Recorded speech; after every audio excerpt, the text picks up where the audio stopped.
everybody, my name is Aiden Edwards and I'm from Madison County, Georgia, home of Springhouse Farm. With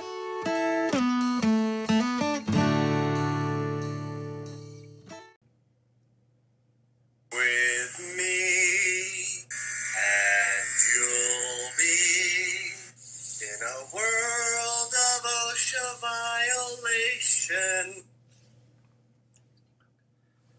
So, as you guys have noticed, we are, looks like I'm trying to figure out how exactly I'm going to be able to get a pump installed approximately 19 feet down.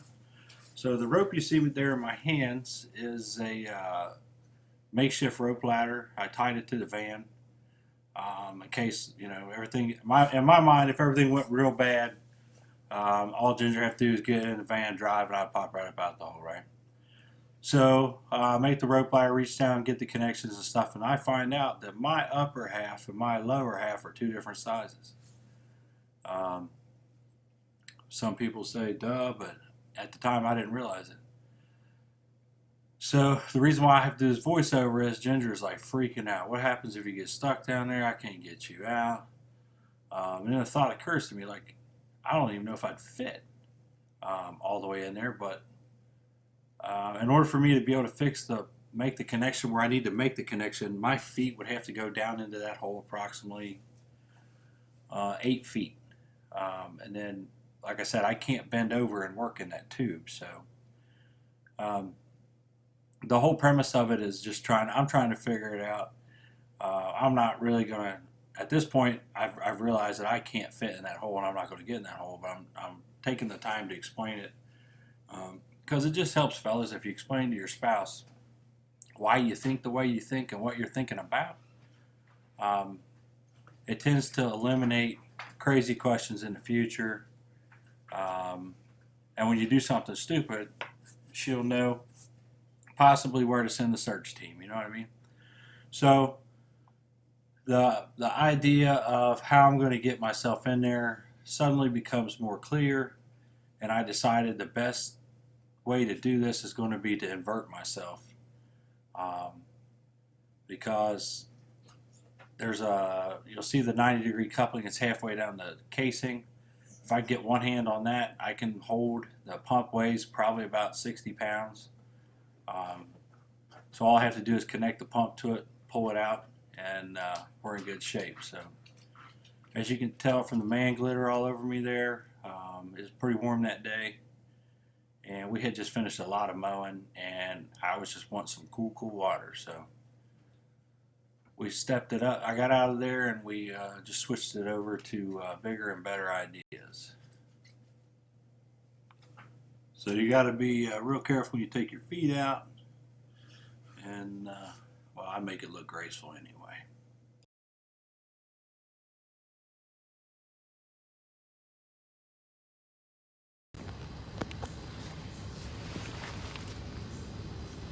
We are putting a well pump in.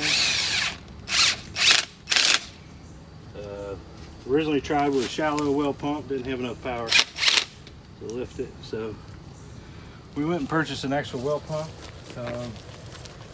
There's the foot valve off the old system. So at some point they had a ginormous pump in this little house. I don't know why they needed that much water, but they had a lot of water going to it. I'm just clamping it all back together. Hopefully this evening I can set it in place, somehow get it connected, turn the power on, and we'll have water. We'll do a totally separate video on the water system and how it works once it's in place. I mean, I would have shot 6 hours worth of footage yesterday to say, hey, none of it works. So, you know, we try to do the cheapest route possible to just get water, get it going, find out if this water can even be used. So hopefully Ginger don't have to pull me out of the well with a golf cart. These are our neighbors, Keith and Nancy, and our favorite Lola. dog in the whole world, Lola. Lola! We're doing a video. She didn't have to guard the house? These are people who have literally saved our lives.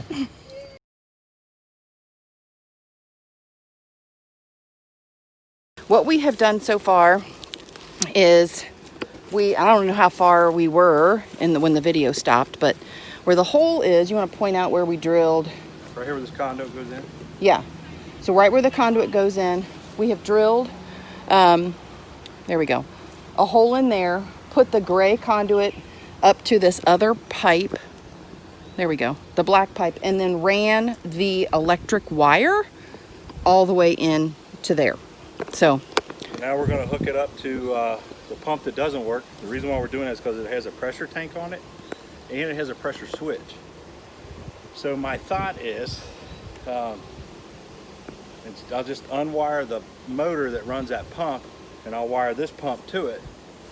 So when the pressure switch kicks off, it shuts this one off and not this one. We'll find out if it works. If it works, I should have a bunch of leaks, because I always have leaks when I first hook up plumbing. So fingers crossed. We'll be right back. I'm gonna touch base with you guys real quick and show you what all we've accomplished so far today. Basically, we purchased this property. We knew it had a well on it, and did a little research on it with the people in the neighborhood, and found out that this well is the well that people come to get water whenever they ran out of water. And from what everybody knows that lives around here, it's never ran out. So that was promising. We were here before. We measured from the top of the casing to the top of the water, and then measured how deep it was. We still have 15 feet of water in a 28-inch pipe. So providing it's as old as they say it is, it's probably hand dug. And that means that it's gonna have water for a long, long time. We originally put in a shallow well pump in a little pump house. I'll show it to you here in a second. It didn't have enough power to pull it up. Let's just say that. Let's leave it at that. It's great. It's a great pump, great system. I tried to save a few bucks. Ended up having to go with a deep well pump. We went and picked that up yesterday. Plumbed it all in. We got a couple shots of that. We set it in today. The connection's probably close to 4 feet from the top, so that was a little hairy. You know, not getting down in the pump to hook it up, not being able to get in the well to hook it up. That was a little shady. But we hammer drilled through the casing, got the power run last night. Sometimes I have ideas come to me. When they come to me, they do. We ran the power from the well pump, the one that's in the well, to the shallow well pump at the top. I just bypassed the electric that goes to its motor up top. So when the pressure switch comes on, it has no idea which pump's putting the pressure out. It just says, hey, I need some pressure. And the bottom pump's pumping it up here. We've changed out the filter. I'll show you the filter here in a few seconds. Put a little bit of bleach in there, got it cleaned up. The water tested great. We still have the actual lab test to do, but we did stick tests. We're gonna do it here again. Ran PEX, temporary PEX, ran it over to the camper so we can get a shower here. That's huge. And we got the hot water heater running. So we did a lot of running today. Took the Billy Goat brush cutter back, and we're pretty excited about the rest of the evening. We got a hot shower to look forward to, hopefully. If not, we got clean water to get a shower here with. And I'll go through it with you here real quick. I'm gonna turn the camera. And we're back. So I'll show you the well here. This is what I use to measure it with. It's a pair of vice grips on a 100-foot tape measure. And here's the top of the casing. So from right here at the top of the casing down to the actual water level, I don't know if it'll show up on camera or not, probably not, is right at 24 feet. From the top of the casing to the water. From the top of the water to the bottom of the well where you fill the silt, when you first fill the silt, that's 41 feet. So, you know, not being great in math, we got about 15 feet of water, and the pump's about 4 feet up off of that. So we got 11 feet of water, no problem. We've turned it on, we've ran it. I ran it for almost an hour, a 3/4 inch line, running wide open, and it didn't drop the level of water an inch. So, another fun fact, if you stand right here and you know that that's 24 feet down, if you look this way, you see the meadow down there? On the other side of the the opening of the meadow, about 35 to 40 feet in, there's a natural spring. And give or take about 4.5 inches in elevation, this water right here, the level of that water is the same height as where that spring comes out of the ground. So that's what makes me think that that spring actually starts a creek that goes down for miles all the way down to, I don't know what the name of the river is, but it's down by the Watson's Mill State Park. So you can see here the 3 brand wiring that came out. We fastened that to the 1-inch poly pipe that comes up. It's got a 90 that comes through the casing. We just went ahead and stuck the wiring in the old 1.5-inch casing. The well they had in here or the pump they had in here before had to be a monster, because it had a 1.5-inch suction and a 1-inch return. There's the filter, the first one we ran through. Lovely. Then here's our little house, little pump house. Now there's the pump I originally wanted to go with. You'll notice the water comes in here, goes into that. There's a brass check valve. It runs into that filter, comes out of the filter, it goes into that pump. Now that pump isn't operational, it's plugged in. The pressure switch works on it, but that's about it. So when you turn the power, where the power's on right now, when it's on and you use water, the pressure will go down to, I think, 30, and when it hits 30, the pump comes on.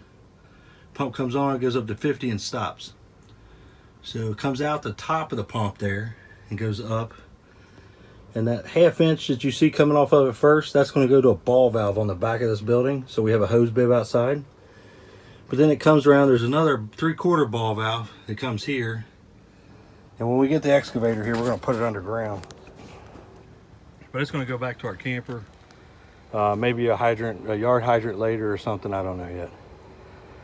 But that's the premise of all of it. It's not, and that water is ice cold. It feels great.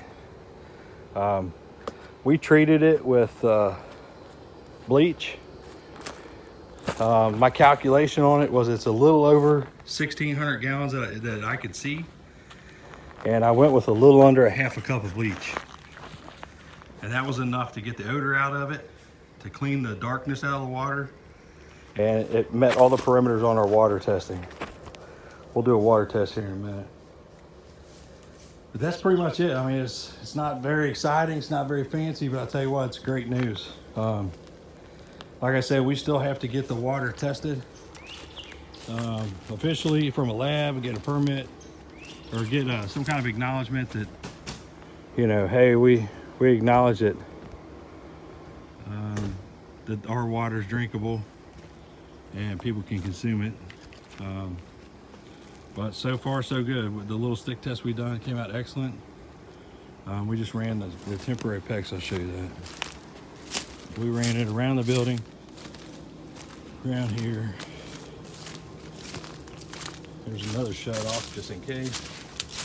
And it connects to the camper right there. We got the hot water heater running. It's up front here.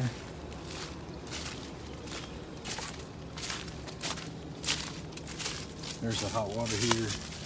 Runs on propane. Still working.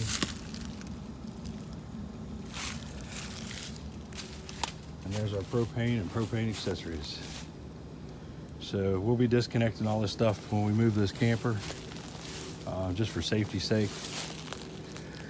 We're gonna get it where it goes, level out a spot, be done with it. And we're gonna be able to get hot showers and stuff. So that's it. Be back soon. So it's official. My husband is amazing.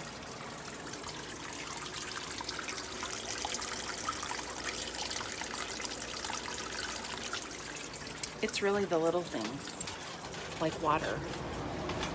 Everybody came in and stuff out of the tub. Okay, I'm doing a little quick video and showing them all the good stuff. Now we're gonna get this up out of the shower.